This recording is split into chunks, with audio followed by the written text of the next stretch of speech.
Hello everyone, welcome to IFS.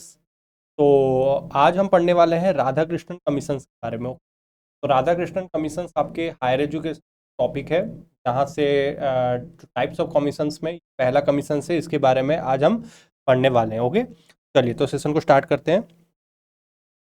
तो सबसे पहले कमीशंस के बारे में हम जानेंगे, अबाउट दी कमीशंस।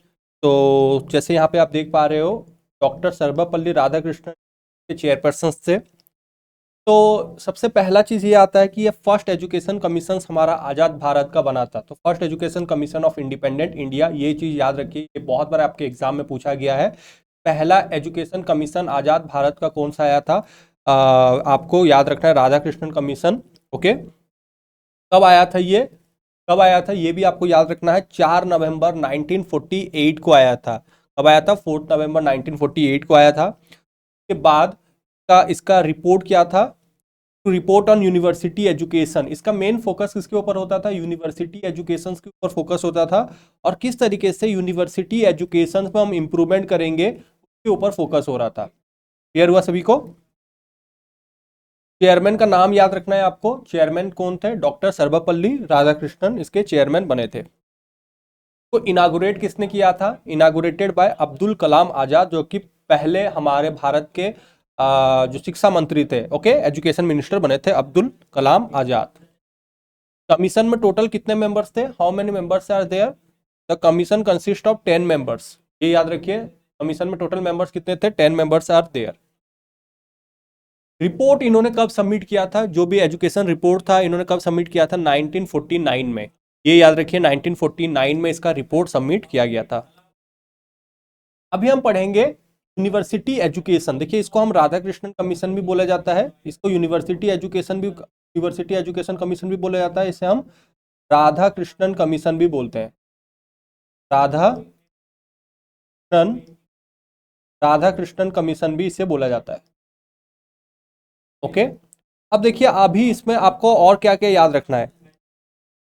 तो इसका एम क्या था? अच्छे नागरिक बनाना, to produce able citizens. To produce what? To produce able citizen. इसका मेन पहला पॉइंट ये याद रखिए।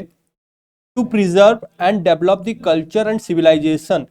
कल्चरल स्टेबिलिटी के ऊपर काम करना, एक अच्छा कल्चर डेवलप करना, सिविलाइजेशन डेवलप करना। टू जनरेट न्यू आइडियाज, अच्छे अच्छे ideas could be generated.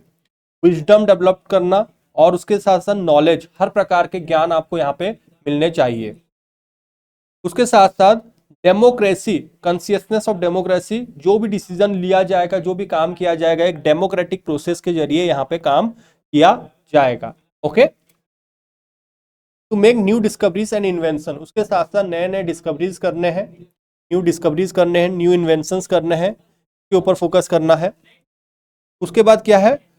To develop the spirit of universal brotherhood and internationalization. और एक यूनिवर्सलाइजेशन का कंसेप्ट के ऊपर फोकस करना है, सबको साथ में रहना है, सबको साथ में लेके चलना है।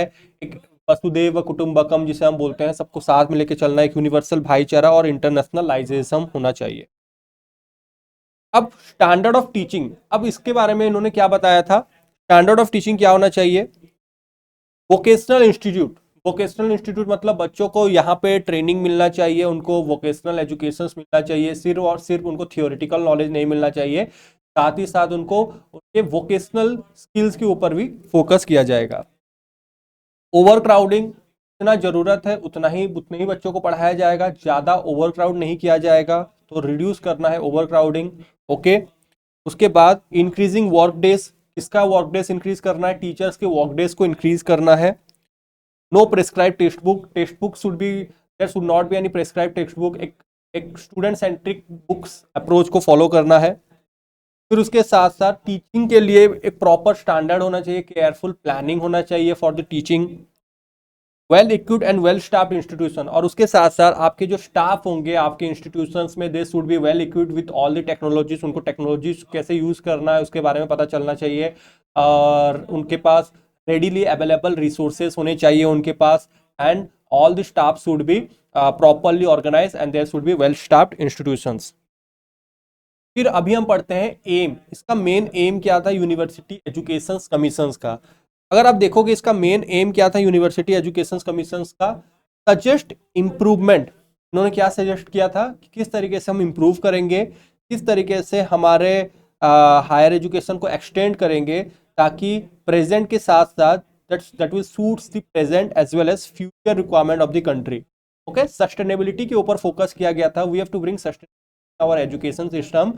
तो main suggestion was that we have to improve and along with that we have to also expand our education system, and along with that we have to meet the present demand, and along with that we have to also look into the present requirement क्या है हमारे country में। तो present के साथ साथ future के ऊपर भी हमें फोकस करना होगा। अब इसका इंपॉर्टेंट चीज पढ़ेंगे हम, मेजर रिकमेंडेशंस, इसके बारे में हम पढ़ेंगे। अब इन्होंने क्या क्या रिकमेंडेशंस किया था, ठीक है। सबसे पहले स्ट्रक्चर ऑफ एजुकेशन के ऊपर इन्होंने क्या रिकमेंड किया था, इसको हम देखेंगे। तो सबसे पहले admission to the university should be after the intermediate examination. अब यूनिवर्सिटीज देखिए, इनका मेन फोकस किसके ऊपर था, यूनिवर्सिटी एजुकेशन के ऊपर मेन फोकस था।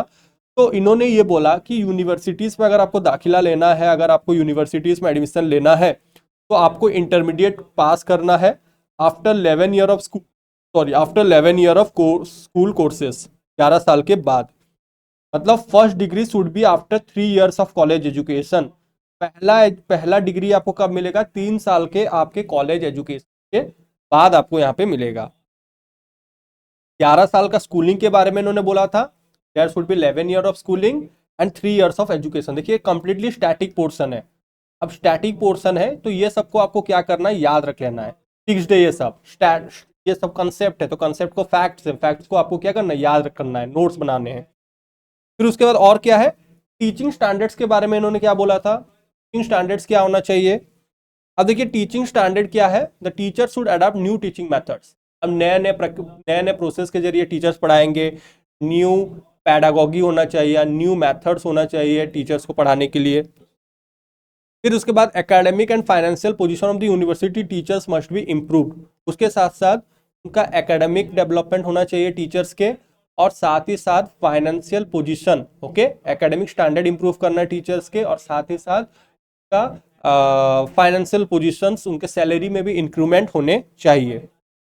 Leave for higher education in India and abroad, okay. तो if they want to do higher education in India and abroad तो उसके लिए भी उनको अलाउ किया जाएगा। Promotion should be based on merit. फिर उसके बाद उन्होंने क्या बोला था कि टीचिंग का जो प्रमोशन होगा based on the merit, based on the skills होना चाहिए। रिलीजियस एंड मोरल एजुकेशन, अब इन्होंने रिलीजियस और मोरल एजुकेशन के ऊपर क्या बताया था, students should be aware of all the religions in India. यहाँ पे भारत में जितने भी स्टूडेंट्स हैं उनको अवेयर करवाना है about all the religion in India, ताकि उनके अंदर एक स्पिरिट ऑफ टॉलरेंस और एक सेकुलरिज्म का भावना जनरेट होगा। The curriculum must have it's base on Indian history. अब यहाँ पे आपको इंडियन हिस्ट्री के ऊपर पढ़ाया जाएगा, इंडियन फिलोसॉफी के ऊपर पढ़ाया जाएगा, आपको माइथोलॉजिकल स्टोरीज, कंसेप्ट, वेद, पुराण, ये सब के बारे में पढ़ाया जाएगा, हमारे ग्रेट पर्सनैलिटीज के बारे में पढ़ाया जाएगा, और उसके साथ साथ different different types of philosophies के ऊपर भी पढ़ाया जाएगा। फिर उसके बाद इन्होंने मीडियम ऑफ इंस्ट्रक्शन के बारे में इन्होंने क्या बताया था, देखिए learning, teaching and writing examination should be in one's mother tongue itself. तो इन्होंने बोला कि जो लर्निंग होगा, जो टीचिंग होगा, और उसके साथ साथ जो एग्जाम में जो राइटिंग होगा वो किस में होना चाहिए, बच्चों के मातृभाषा के ऊपर होना चाहिए। They should be in one's mother tongue itself so that they could be able to grasp the concept very easily. The textbook should be prepared in the respective mother tongue. वही है जो टेक्स्ट बुक, जो बच्चों के लिए जो text book prepare होगा, that should be in what, that should be in their respective mother tongue. Next come to admission. अब एडमिशंस के बारे में इन्होंने क्या बताया था, तो देखिए एडमिशन, तो साइंटिफिक प्रोसीजर को सिलेक्ट किया जाएगा for the selection of student in all the courses. Scientific process होना चाहिए, क्या होना चाहिए, साइंटिफिक प्रोसेस को यूज किया जाएगा ताकि बच्चों को सही तरीके से सिलेक्शन हो सके on the basis of merit, okay, कोई भी बायसनेस नहीं होना चाहिए। Appointment of teacher should be based on quality and merit, okay. तो teachers recruitment should be based on what, based on their individual quality and based on their merit and based on their skills. उसके बाद teaching, education and training. अब इसके बारे में university education commission में क्या बताया गया था, देखिए इंपॉर्टेंस किसको दिया जाएगा? Importance would be given to practice of teaching in schools. Teaching को प्रैक्टिस करवाना है। मेन चीज फोकस किसके ऊपर होना चाहिए? टीचिंग स्किल्स को किस तरीके से डेवलप किया जाएगा स्कूल्स एजुकेशन में। while evaluating the work of students, special attention should be given to their success in teaching works. Okay, so along with that students evaluations here, also the focus would be on what? Teachers evaluations should also be there. Only suitable schools should be selected for practice of teaching. Okay, तो suitable schools को select करना है जहां पे आप practice कर सकते हो for your teaching skills. Moral instructions के बारे में इन्होंने क्या बताया था? देखिए, सबसे पहला पॉइंट तो आता है at every stage of educational system moral instruction should be imparted.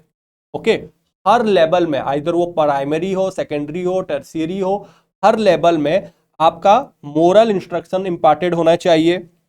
उसके बाद moral values of all the religion should be given. उसके साथ साथ जितने भी रिलीजन है इंडिया में, तो सेकुलरिज्म कंसेप्ट के ऊपर फोकस करना है and moral value should be provided to the students.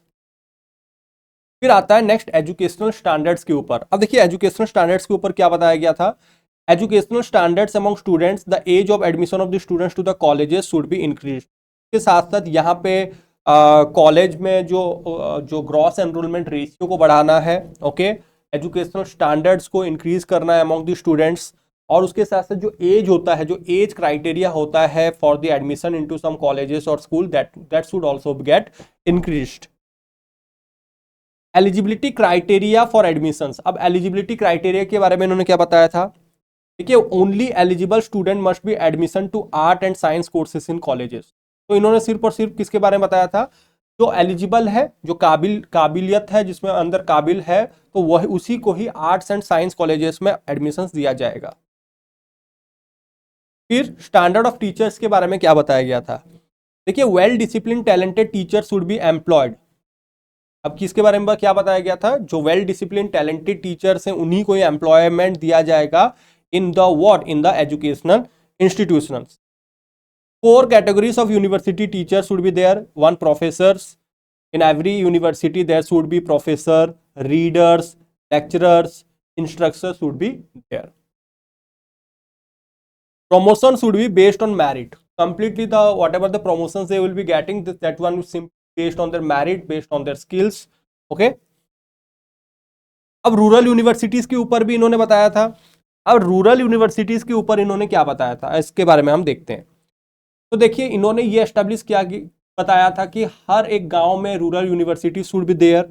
Okay, there should be rural colleges to facilitate rural reconstruction.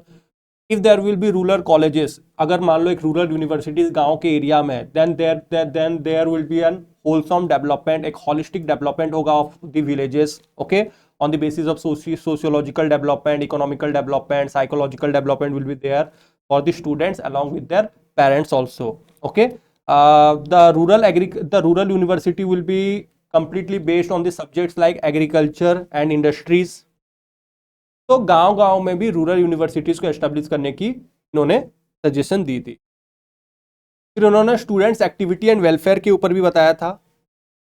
तो जितने भी यूनिवर्सिटीज होंगे वहां पे उनके हॉस्पिटल्स होने चाहिए, हेल्थ केयर सर्विसेज होने चाहिए, इसके ऊपर इन्होंने बात की थी। मेडिकल चेकअप एवरी ईयर, हर साल आपका मेडिकल चेकअप होना चाहिए स्टूडेंट्स का। सैनिटरी इंस्पेक्शन होना चाहिए, ओके, सैनिटेशन पर्पस के लिए। Compulsory physical training should be provided to the students. उसके बाद NCC training should be also be provided to the students. Women's education के ऊपर इन्होंने क्या बताया था? देखिए, वुमेन्स एजुकेशन के ऊपर आप देखेंगे तो commission suggested for providing the same facilities to the women colleges and universities as provided to the men colleges. तो इन्होंने वुमेन्स एजुकेशन के ऊपर ये बोला गया, there should not be any biasness between the men's and women's, they should be given equal respect as compare to their counterparts men. तो जैसे mains के लिए आप कॉलेजेस यूनिवर्सिटीज ओपन कर रहे हो, there should also be colleges and universities for the women also.